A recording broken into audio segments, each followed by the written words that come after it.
Em nome do Pai, do Filho e do Espírito Santo, amém, caríssimos irmãos. Avançamos no horário, mas mesmo assim convém nós fazermos uma breve meditação sobre esse domingo, que começa o novo ano litúrgico e também inicia o novo ano eclesiástico, de modo a nos prepararmos com o que a Igreja nos tem a transmitir interiormente para a festa do Natal. O tempo do Advento é um tempo de penitência, por isso que o sacerdote usa a cor roxa, para lembrar aos fiéis a penitência que deve viver nesse tempo litúrgico. São 4 semanas que nos preparam para o Natal. A Igreja achou por bem instituir o Advento para preparar os fiéis interiormente e assim celebrar o Natal com frutos. O tempo se chama Advento, seria Adveniat, seria para o que vem, para o que vem. É um tempo de expectativa para aquilo que vem. E essa expectativa é dupla, pois a primeira expectativa é a expectativa da primeira vinda do Senhor no Natal, em que o Verbo se fez carne e habitou entre nós. E a segunda expectativa é a segunda vinda do Senhor no fim dos tempos.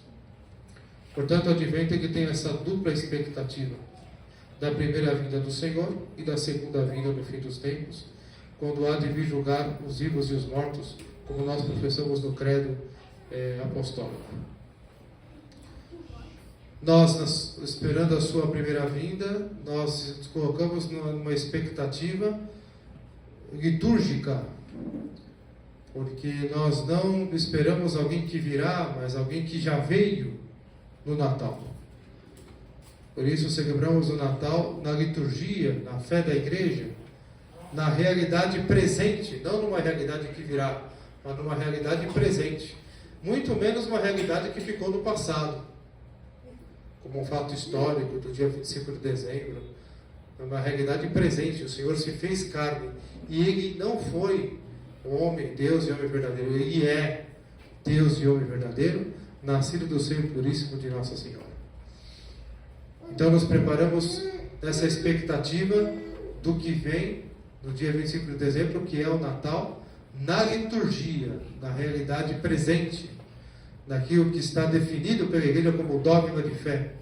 Nosso Senhor Jesus Cristo, a segunda pessoa da Santíssima Trindade, tomou a nossa carne, concebido pelo Espírito Santo no seio puríssimo de Nossa Senhora, nasceu. E Ele é Deus e homem verdadeiro, a pessoa de Nosso Senhor Jesus Cristo. E a segunda expectativa se dá no sentido de que, nos preparando para a sua vinda no Natal, na liturgia, nós nos preparamos para a sua segunda vinda, no fim dos tempos. Por isso a penitência pelos nossos pecados e pelos pecados dos homens. Então o Advento ele tem essa dupla expectativa que nos dá aqui então toda a riqueza de bênçãos e de graças que Nosso Senhor Jesus Cristo tem a nos oferecer através da sua Santa Igreja. Resumindo, nós podemos aqui tomar três pontos de meditação para o início desse Advento. O primeiro, o fato de que esse tempo do Advento ele é um tempo marcado pela virtude da esperança, que é uma virtude espiritual, sobrenatural, virtude infusa, fé, esperança e caridade. A virtude da esperança é uma virtude muito própria de ser meditada no tempo do Advento. Não que é só no tempo do Advento, mas o tempo do Advento ela é muito meditada, muito aprofundada, esta virtude em especial, a virtude da esperança. A segunda questão é a retidão na fé, necessário para a verdadeira esperança no céu. E a terceira questão é o espírito de penitência com que devemos viver esse tempo do Advento. Então, rapidamente, a virtude da esperança significa aquela que, como diz São Paulo, a virtude contra toda a esperança contra toda a esperança. Ou seja, a esperança na qual devemos colocar os nossos afetos, a expectativa na qual devemos colocar todas as nossas apostas, é a esperança do céu, a esperança sobrenatural. Lá deve estar a nossa esperança. Porque nós no dia a dia temos muitas pequenas esperanças, as pequenas expectativas, mas que são efêmeras. A própria reunião de família do Natal tem uma expectativa que nós criamos, mas mesmo assim, essa expectativa ela é passageira, ela é efêmera. Devemos buscar não nos apegar às expectativas mundanas, carnais, temporais, efêmeras, mas a única e verdadeira esperança que é a de chegar no céu. Essa é a verdadeira esperança que deve, então, atrair os nossos afetos, atrair a nossa alegria, os nossos prazeres.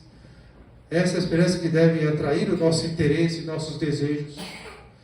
Porque colocamos muitos afetos e desejos nas esperanças, nas expectativas pequenas de cada dia, de cada semana, de cada fim de semana, de cada reunião, de cada diversão, de cada momento de descanso. Colocamos pequenas expectativas em coisas efêmeras e acabando vivendo para elas, mas um dia elas não farão sentido mais nenhum para nós.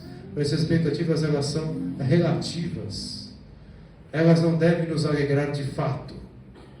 Elas não devem trazer para nós a alegria de fato.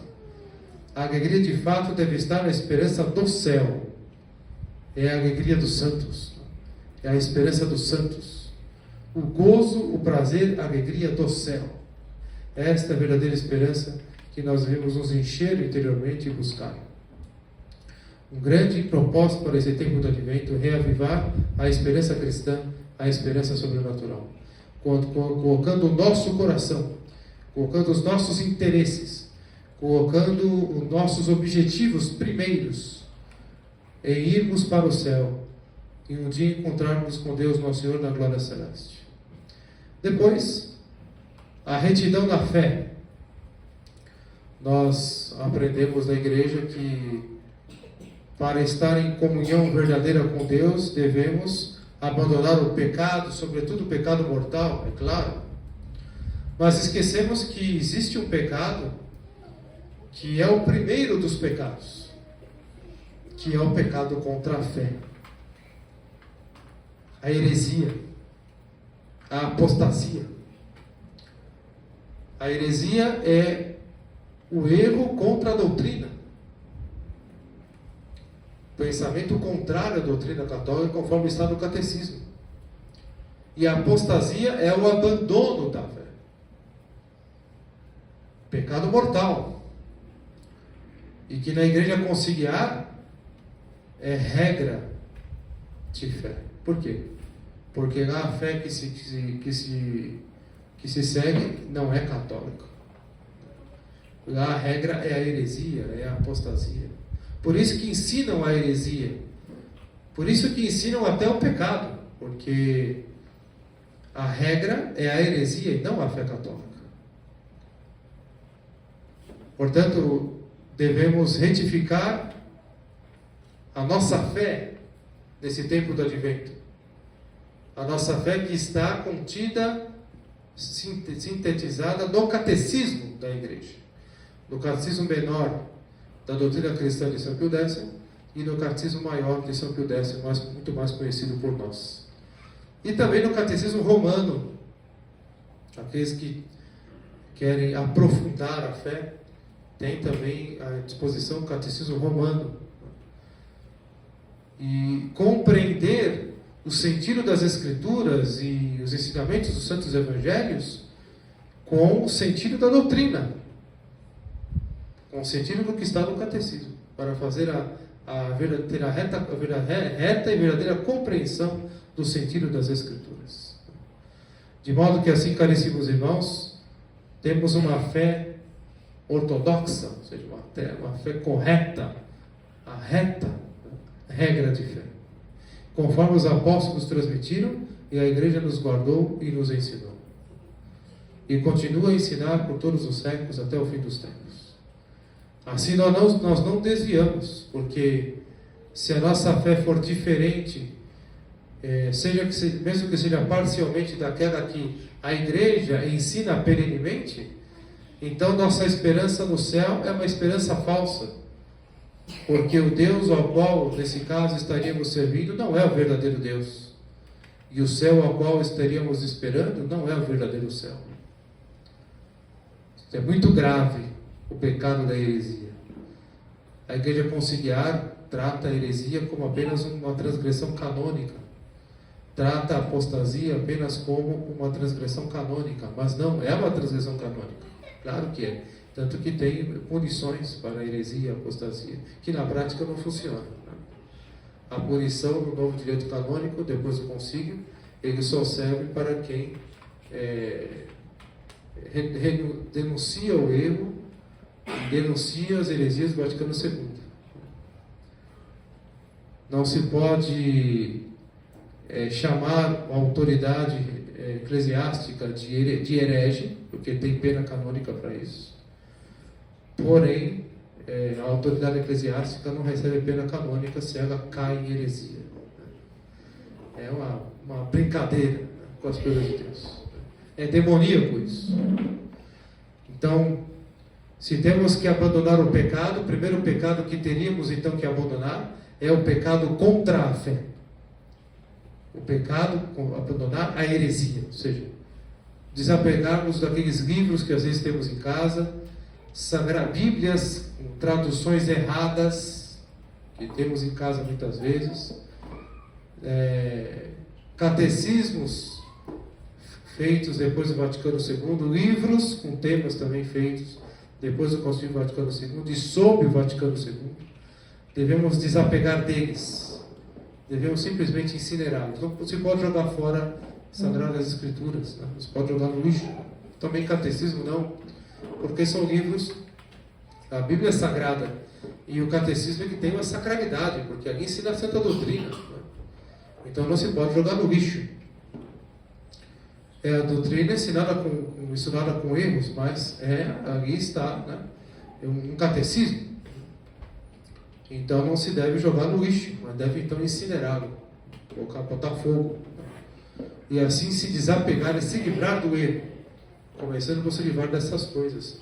Às vezes também filmes que temos em casa, ou acesso a filmes na internet que são contra a fé, amizades, costumes.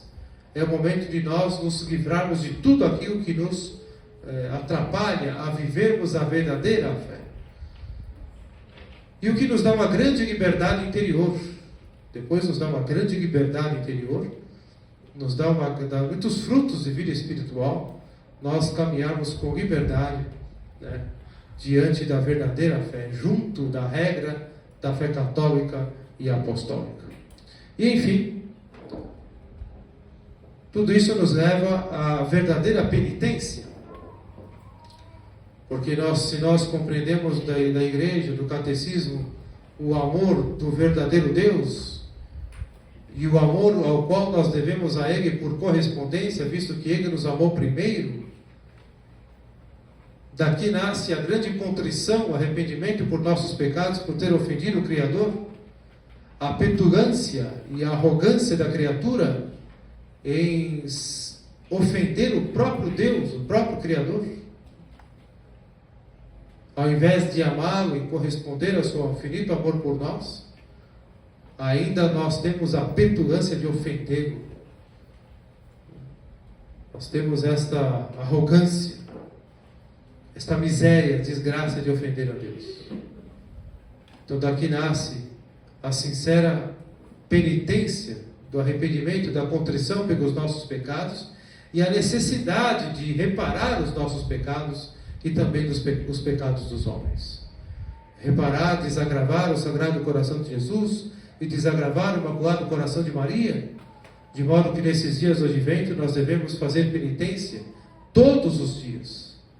Mortificações passivas, aquelas também impostas pela Igreja, como nós mencionamos nos avisos, próprias do tempo do advento, como não só como nas vigílias, porque a vigília do Natal também é dia de jejum e abstinência de carne, como também na vigília da Imaculada, mas também nos dias das têmporas do advento, que serão avisadas previamente, são dias de jejum, e que nós devemos abraçar com todo gosto, com o coração contrito, com o coração penitente, desejando ardentemente, fervorosamente, reparar os nossos pecados e os pecados dos homens. Consolar o Sagrado Coração de Jesus e consolar o Imaculado Coração de Maria. Esse tempo do advento é um tempo de penitência, em que nós retificamos o nosso caminho, retificamos a nossa vida, e temos a oportunidade também de reorganizar a nossa vida para que ela esteja ordenada para Deus. Nos pormenores, como, por exemplo, arrumar o nosso quarto, as nossas gavetas, arrumar as nossas coisas, ordená-las, para que tendo a vida organizada, nós temos mais tempo para as coisas de Deus. Muitas vezes deixamos de rezar o terço, deixamos para depois, deixamos de rezar a oração da manhã, porque já levantamos atrasados, deixamos de rezar a oração da noite, porque já está tarde, já passou a hora de dormir, deixamos de fazer a oração da refeição, porque tem que comer logo, e então deixamos o ângelus para outro momento, vamos deixando tudo que é de Deus para depois. Por quê? Porque estamos enrolados com as nossas coisas, porque temos uma vida desorganizada, desordenada, e esta é uma luta, sobretudo quem tem uma vida urbana, com congestionamentos, com imprevistos, com acidentes, com contratempos, chuvas. Uma chuvinha já causa um transtorno tremendo. Então devemos ordenar a nossa vida para que ela seja ordenada para Deus, organizada para as coisas mais importantes, que são as coisas relativas à fé. Então, sempre teremos o tempo necessário para rezar com tranquilidade, para fazer o nosso terço, fazer nossa meditação, estudar o nosso catecismo diariamente. Então, ordenar a vida para Deus. Há um costume também, no Advento, muito antigo na igreja, das pessoas até mesmo reformarem a casa no tempo do Advento. Tem que reformar a casa, fazer uma pequena reforma, fazer uma pintura. Então, aproveite o tempo do Advento, preparando para o Natal. Assim, renovando o ambiente, renovando o exterior, nós nos renovamos interiormente. Esse é o sentido. A verdadeira renovação é a interior. De modo que temos a oportunidade de reorganizar os nossos móveis, às vezes limpar aqueles lugares que faz tempo que não limpamos. O tempo do Advento é muito propício para isso. Às vezes modificar os móveis que temos em casa, temos que querer trocar móveis, trocar os móveis de lugar, queremos fazer um ambiente diferente, mais propício. Então, tudo bem, o tempo do Advento é o momento de fazer isso, aproveitar esse tempo do Advento para organizar a vida. E na prática também nos ajuda muito a iniciar o ano, depois do ano civil, com a vida já organizada e preparada para os planejamentos aí, profissionais e familiares de cada qual. Tem até o seu efeito prático, né, que beneficia a nossa vida espiritual e também aí até as outras áreas da nossa vida, que requer de nós ordem, que requer de nós a vida organizada. Né? E assim, caríssimos irmãos, esse tempo do Advento é um tempo então que nós temos a oportunidade de fazer uma boa confissão para o Natal, com o propósito de abandonarmos o pecado de uma vez por todas, de travarmos uma verdadeira luta contra os nossos defeitos pessoais, sobretudo defeito dominante, e retomando a confissão, nos confessarmos habitualmente, pelo menos uma vez por mês, não deixando só para se confessar de vez em quando, agora só na Quaresma. A confissão tem que ser frequente, durante todo o ano litúrgico, durante toda a vida, a confissão frequente. Então, retomar o sacramento da confissão, fazendo um bom exame de consciência, o ato de arrependimento e de propósito, fazendo bem a nossa acusação do confessionário, para obtermos frutos da confissão. Porque a confissão não somente apaga os pecados, mas aumenta a graça. De modo que temos a graça para vencer o pecado, para vencer as tentações futuras, e assim receber a comunhão em estado de graça, e com as devidas disposições interiores, nós então temos todos aí os meios necessários e a graça de Deus abundante para termos progresso na nossa vida interior, progressos na nossa vida espiritual. O progresso é a luta contra o pecado e a vitória sobre os nossos defeitos. Esse é o progresso. Amarmos mais a Deus, sermos mais generosos, mais santos. Este é o progresso espiritual. Esse é o progresso espiritual.